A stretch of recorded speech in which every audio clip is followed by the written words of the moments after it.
Hello ladies and gentlemen, my name is Chris. I run a small production company here in Adelaide, South Australia called Intrinsic Media. I've been asked to make a video basically on how I set up my custom MultiView, so I thought if I'm going to do that, I may as well do it from the start and show everything. As you can see up here, in Photoshop here, this is my last current MultiView that I made, just to give you an indication of what that is. I'll turn everything back on so you can have a look. And the reason it's set up like this, or it's split up like this, is so I can actually see when I put it into GT Title Designer exactly what I've done and how it's going to work. So realistically, what I want to do when I want to set this out is I want to remove everything but the little boxes here with the titles in. Everything else goes. It's only set up like this so I can see everything is in, I guess, the correct ratio for what I want it to be. So we'll head on over here. Blank canvas, 1920 by 1080. Then I go in and I will set up my guides. Guides are amazing. They should be used for everything, in my opinion, at least in Photoshop. It lets you make sure that you have all of the areas you want them to be, and to make sure everything is even, which is probably most important. So what I'll do is I'll pop in my guides here. I will make a pretty much the same one as what I already have, but I'm doing it from scratch so you can have a look, just to give you a bit better indication of how this works. And yeah, hopefully if you have any questions, I can answer them in the comments below, and go from there. But realistically, this is just something simple that I love doing, something that I have for my own guys, so they can see what's going on, and they can make any adjustments they need to. So, starting off, we can just keep it nice and simple.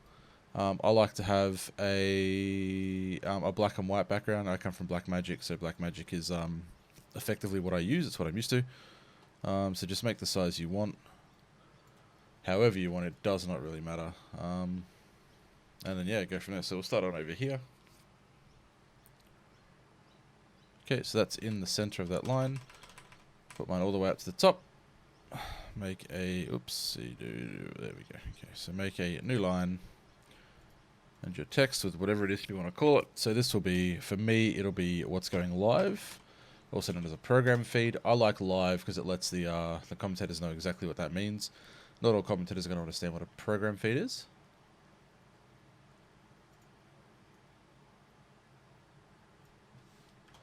Now, if you ever need to center anything in Photoshop and make it nice and easy, control click, or I'm not sure if it's command, but control click on a Windows machine, it'll highlight the box, go back onto the layer you want to align, and then come up to this line here, that line there, problem solve, and let's just make sure that you're on the correct tool up here, which is your move tool, and then once you're done, that's it. It's all sorted. Okie dokie. Once we've done that, I like to rename everything so I know what it is. Okie dokie. So that will give you a live. Now, obviously, you're going to have, well, whatever you want on this side over here. So you can duplicate those. Always rename, just so you know what it is. That way there can be no confusion. Now, in regards to getting this one set up to the middle, you can do it by doing it a couple of different ways. I'll show you one way that I like to use quite often. So I'll set up a layer. I'll make a box of a different color so I know what it is. Make a box here. Put it to the line. Control T. Alright, now you have that perfectly corded.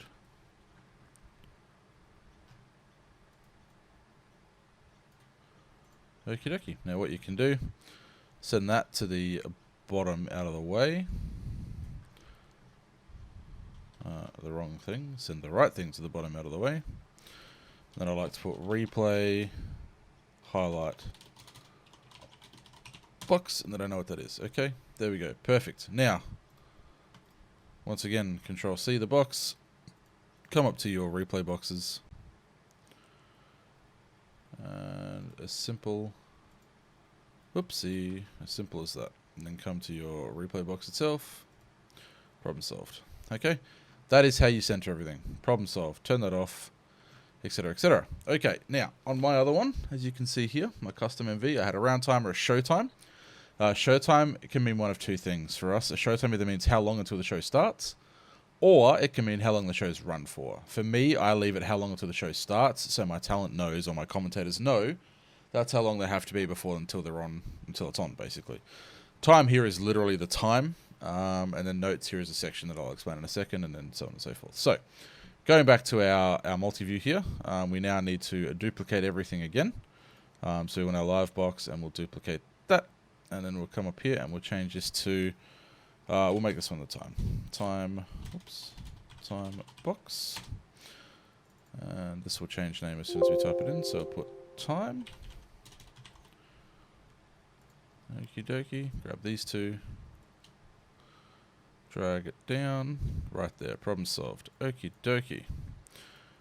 Drag them out again. So on and so forth. This one will be round timer box. Okay, now with my round timer box, I do something a little bit creative in the sense that I use scripting. So when my round timer goes live out to the program, I use custom scripts in regards to how long it takes. So some matches are 2 minutes per round, some are 3, some are 90 seconds. Just depends on the weight class, the experience, the type of fight, so on and so forth. What I do then is I actually start a second script through the script that allows that an extra timer to kick off, and I'll show all that in a minute. But it works really well for me. It's even to the point now where it's automated. So after 10 seconds, it will turn on. Before 10 seconds is left, it'll turn off. This will just stop any discrepancies. So as we're controlling the timer and the official timekeeper is not, sometimes you get discrepancies with the timing by a couple of seconds. This way it just covers that out, so people aren't watching our clock. The exact clock it's too hard for us to do. We're not in any situation where we currently have access to their timer apart from one show, and we just screen grab that and bring it across. But for now, this is what works for us. So yes, it'd be nice to have a better system in regards to where the actual official timekeeper controls it.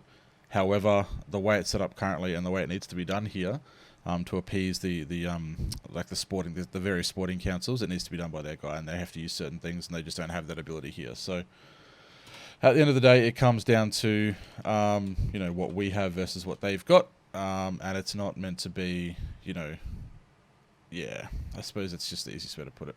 It's not meant to be, the ultimate, but for us, it works well. So we're not implying that, it's the best in the world, but it does work for us. So we will continue to use that. Anyway, I digress. Back onto making your boxes here. So it's the same thing. Just make any size box. Control T. Drag it down to the level you want. With the guides, it will snap to the guides, which is fantastic. So it makes resizing these things super easy. And you put this down the bottom so everything is above it. Now, if you're not familiar with Photoshop, this is not meant to be a Photoshop tutorial. I know my way around Photoshop enough to get me out of trouble. I don't profess to know everything about Photoshop. And there are far better people, far better people out there that know what they're doing regarding Photoshop than I. But yeah, this is just to give you an indication of how I've done what I've done. And yeah, it's not really meant to be a massive Photoshop guide, so to speak. Okay, so there's your round timer. That's all done. Now, excellent. Okay, so we can say this is the round timer highlight box, and then we can duplicate that, bring it across here because it's the exact same size. Oopsie. And then we'll call this one, what will we have here? We'll have current time. No, countdown.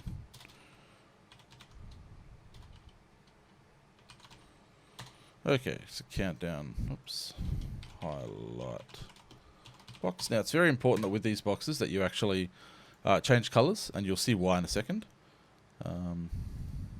It just makes it easier when you're setting your things up on how to, when you're setting up your GT title design, on how it just makes it far easier for you to understand what things are and what's going on. So we will try and speed this up a little bit just because it's getting a little bit long on the tooth already. Okay. Round timer box, and then we come in here and we'll say countdown. Okay, and then we will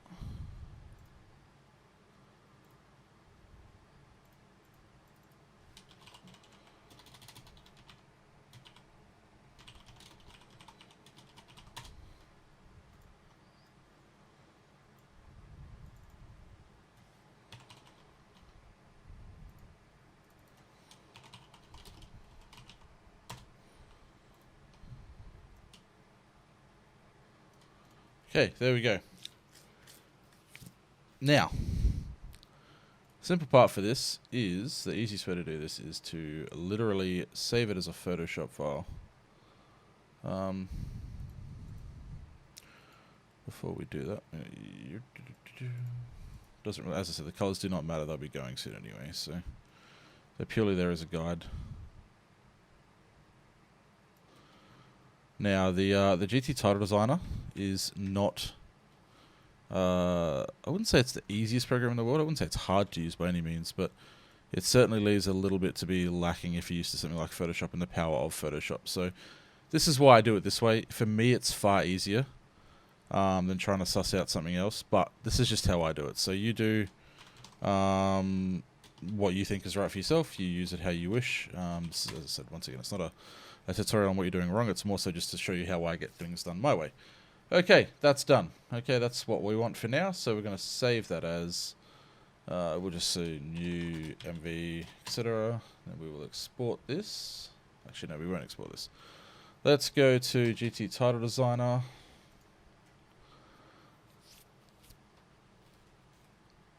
And once this opens up, the great part about GT Title Designer is you can import Photoshop files. Now, keeping in mind, Photoshop files that have, so any layers that have anything done to them, so like blends or anything like that, it will not show up in here. You need to rasterize that down to a layer that it can read. Alrighty, so this is my round timer, this is my countdown, this is everything that I want. This is what's going to show up in GT Title Designer, okay? So the first thing we need to do is come over here and we're going to put in a text block. And this is now why I use these red boxes. So you can see here exactly where it's going to go. I want these in the middle. Am I happy with Arial? Sure. At the end of the day, I'm going to use Babas New because it's pretty much, you know, one of the biggest fonts right now. Everyone's sort of using it and have been for a while.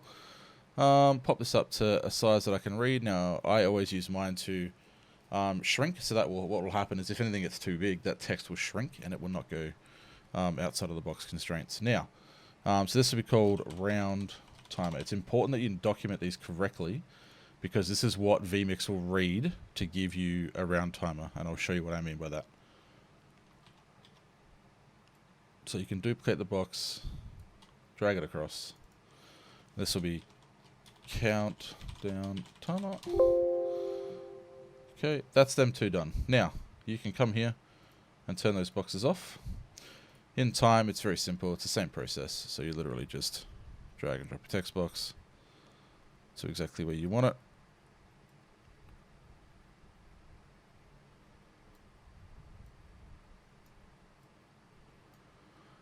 And then in the center, change it to whatever one you would like. Okay, there's your text. Now, I personally will run a white text. You can change it in here or you can change it in vMix itself. It honestly doesn't matter. Okay, there we go. Text, text, text. Beautiful. Now, once that's done, it's very simple. Notes is another thing. I probably should have actually done a box down here for notes, which so I will do that just to keep this easier. We'll duplicate that. We'll turn it on. We'll drag it down. Okay, now what we need to do, because we've not exported it correctly at the right time, we're going to export this as a photo by turning all the other layers off. And then we go File, Export, Quick PNG, or Quick as a PNG. And just get a new VM, that'll do. Close that down. Bring in a photo. And there it is. Okay. This will not be used for long. It's just to get our spacing correct.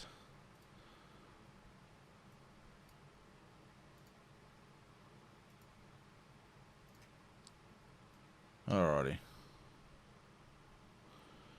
So regarding this is the notes for the operators or for the commentators. Now I use this. I try to keep the same font for everything, just so they can sort of see what's going on. It keeps it easier for them. Use a rather larger font and then just set it to shrink, so it will not matter if it goes out. And that's it. So we can turn this off now. Turn that off. Come back to the text block. Now this text block here is for the clock. And this one here is for the notes. So this is how I set mine up. You've got everything else there. You don't need anything else on there. This is great. Okay. Now, we'll just go back into the notes text. Change that to white. Problem solved. Now, when you save this, it's important to save it as something you'll understand. So, Test MV. Okay, I know what that means. Excellent. Test MV. Perfect. Okay, that is as far as that bit goes. At the moment, we now need to move on to vMix, so I'll do that in a second. Alright everyone, welcome to vMix. So, sorry for the microphone quality change, I've just had to switch over to my production PC. This is a show file for an upcoming show that we have called, what's it called? Apex, right? Apex Fire Series. What we're going to do is make the new custom MV, okay? So we're going to go to add an input. We're going to pick a background, okay? So for me, I already have that background picked, but we'll grab another one out. So I'll just use this one, the darker one for right now. Okay, that is going to be the basis of the background of my MultiView. Okay, click OK. There it is. That's what we're going to build our MultiView on. Now we're going to add our title, which is what we made in the GT title designer before. So we're going to browse. We're going to go back up a level because this is where I saved it on this computer. And there it is there. Click OK. First thing we're going to do in notes, we'll come back to notes in a second. I'll explain why. Clock, which is just purely a data source. Sorry, it's just purely a clock. So literally, I prefer this one. Problem solved. Countdown timer is for me personally, it's a countdown on how long it is until the show starts. So for me, like shows mainly start at 6, so I'd put 6. A round timer, I will come to that in a second. But what we will do is we'll add a timer in here, and then this will change based on our scripts. But I'll show you all that in a second. Okay, now the notes we need to get from a data source, yes? So to get a data source, we need to open up an Excel spreadsheet, or if you have internet access to the show, you can open up, you could use perhaps a Google Sheet if you like. That way anybody can do it. In here, this is all we need. Always come down a level, so on to number 2. And that's going to be our notes area. So if we'll just type hello and thank you for joining us today at the Apex Sports Festival. Okay, so we're going to save this now. We're going to save this on this PC. We're just going to save it in Apex on spreadsheet, and we're just going to call this one, we'll call this one notes. Okay, so we know what it is, saved. Okay, now, if we go up into here, and we go to data source, and there will be a data source in there already, as I already have one in there, but we'll add a new data source. We're going to add a Excel sheet. We're going to call this one notes. We're going to come here and grab it, which is under spreadsheet, so it's here. Click OK. Beautiful. Okay, so what we're going to do now is come back to the data source, go to notes, sheet 1, pick the column, OK. Close that. Now if we take that, you can see it's right here. Okay, now if we go back into this and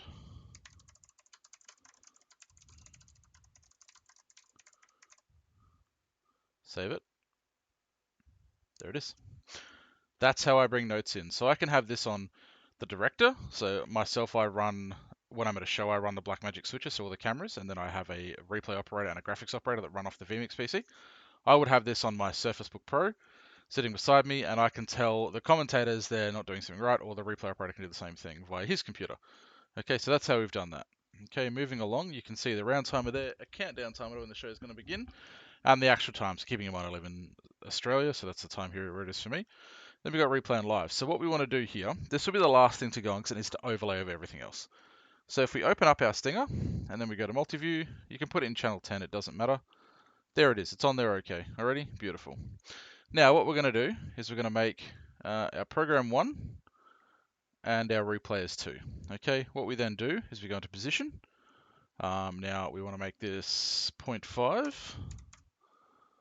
and same as the replay, just so we have an idea of where everything is, 0.5. Then we can drag, so this is the replay. So then we know that this has got to be negative, so then we come here and we go 0.5, 0.5, problem solved. Back to the main. And then we bring this one up here, and then we know that this is going to be 0.5, not negative, just 0.5 this time, and 0.5. Okay, that's it. That's literally as simple as it is. Back in MultiView, we know 1 corresponds to ATEM programs. If I turn that off, you'll see it moves, and that's in live. Okay, that is all there is to it in regards to setting up a MultiView.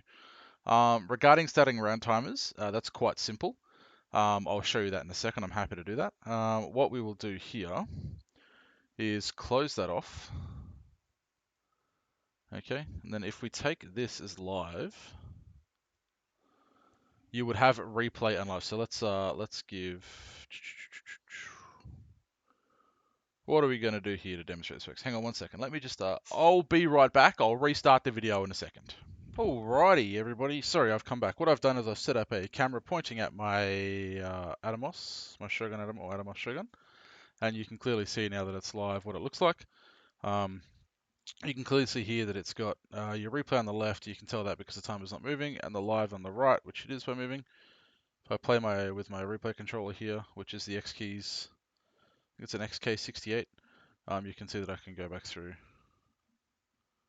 so on and so forth. So, all right, that's that done. Now, in regards to the timer, so I use a round timer for my fights. If I go back to my A10 program for a second, take that live. So that's just looking at the Shogun. If I bring up my timer, it will not work on the MultiView because it's not been told to. But if I press this button here, it started a 2-minute timer. Now you can see, you might not be able to see, but you can now see that that will kick off after 10 seconds. So it kicks in,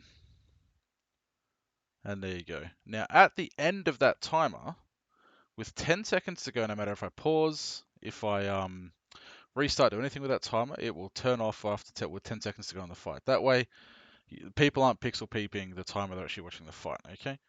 So we can turn that off now, just get rid of all of that. Okay, so I've pressed a button, that'll stop it for 3 seconds, it'll then vanish after 3 seconds. After a further 3 seconds, it'll reset back to 0. Okay, that's my timer. Now, that doesn't really help me in regards to this. I want my timer to be showing up here and maneuvering along. So, if we go into settings, and we have a look at my scripting, you will see here that with my now ignore this because when I in my script here, this allows me to stop my auto timers, and because I've got it doing all of my timers, so whether it be the 2-minute, the 3-minute, the 90-second, whichever one doesn't stop because I was only activating the 3-minute timer or the 2-minute timer, this will show up, but it still works fine. So this is the line of code you would need to get the timer to work. Now, obviously, it's not called new MVGT. This was the other one. This is now called test MV. So if I went under here,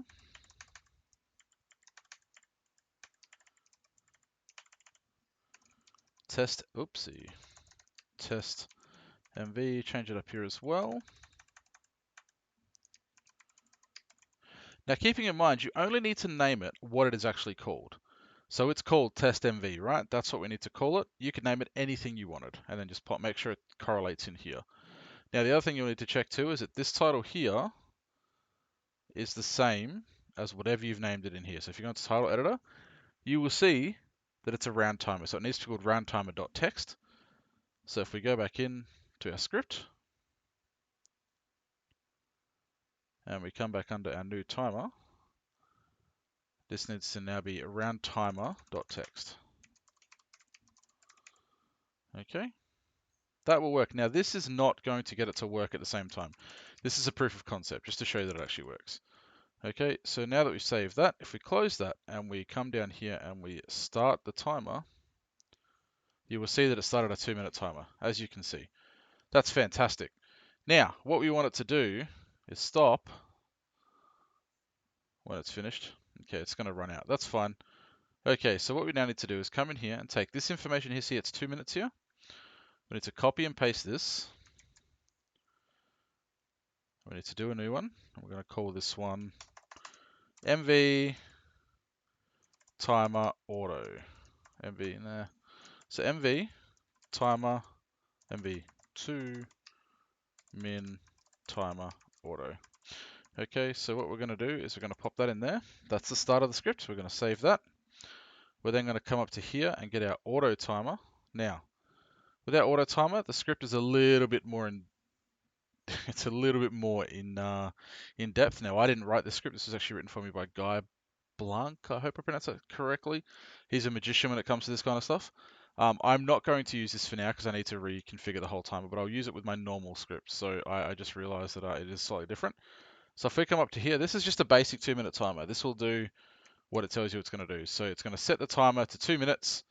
2 minutes, and it's going to start the timer. After 7 seconds, it's going to overlay on input 4, okay?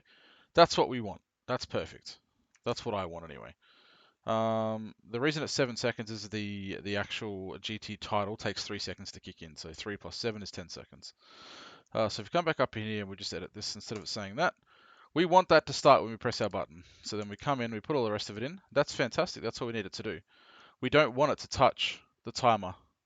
Okay? We don't want it to touch the round time. We only want it to touch what's live. So if I then press that and we'll let the timer run out for a second, do its thing. It's almost on 0. Okay? What we're going to do is test and see what happens.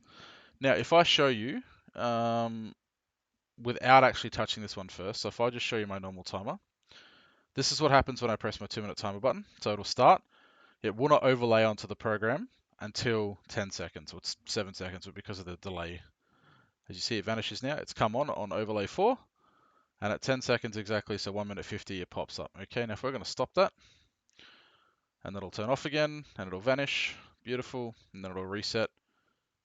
Excellent. Now, if we go back in, I haven't set a Stream Deck button for this, so I don't have a Stream Deck button for this just yet. In fact, we can do that now. So it's called, what we'll do, we'll control copy this, shortcuts, find, I'll use an unallocated button, which is this one here. Oops, add first, then find this button here. It's going to be scripting, and it's going to be a start script, or a script start. It's going to be the name of the script. It's going to be mv2min, mv2 minute timer. Okay. Now, if I've done it right, that should restart the script timer. Should restart the timer on the left-hand side, which it has. And then that should overlay on the screen, just like normal. And there you go. So the timers are identical. The same thing will happen with 3 minutes, with 90 seconds, whatever the case may be. Okay, so that is everything in regards to my overlay. My custom multi-view, you can literally do whatever you want. The What is your roaster? You have up to 10 multi-views. I believe you can actually stack multi-views and multi-views as well. So you can have theoretically up to as many as you want, I guess. Maybe up to 144, I think I've heard before. And that's it. The other cool part about this system is that my commentators have the ability via a tablet using the vMix panel software to change what they see. It's not going to be fantastic on this option, but you'll get what I'm saying. So at the moment, it's set to their multi-view on out. So we're actually looking at the output at the moment. If I hit this button here, it takes it to whatever's in the program view, which is why it's repeating itself. If I hit this button here, it'll put it back to their multi-view. So they can say if there's something they want to see coming up, or there's a massive replay coming up, and they really want to see what's happening, they can go into it and they've got a full screen of it, or they can go back to it and they've got their multi-view. Okay, it's entirely up to them. I can also change that from my end and put it back to what I think they need to be on if they want to change, or whatever the case may be. Or let's say they've left it on their full screen, they forgot to send it back to multi-view so I can talk to them. That's how I get around it. But if there's any questions, please feel free to ask. I'm happy to help. That's pretty much it. As I said, it's not overly complex. It's just once you sort of know the process, everything's generally pretty good from there. So yeah, thank you so much for watching. Once again, my name's Chris. I own a small media company called Intrinsic Media here in Adelaide, South Australia. We do mostly combat sports. Thank you so much for watching. I hope you guys have a fantastic day or evening or night or morning, wherever it is you may be. And I hope to see you again soon.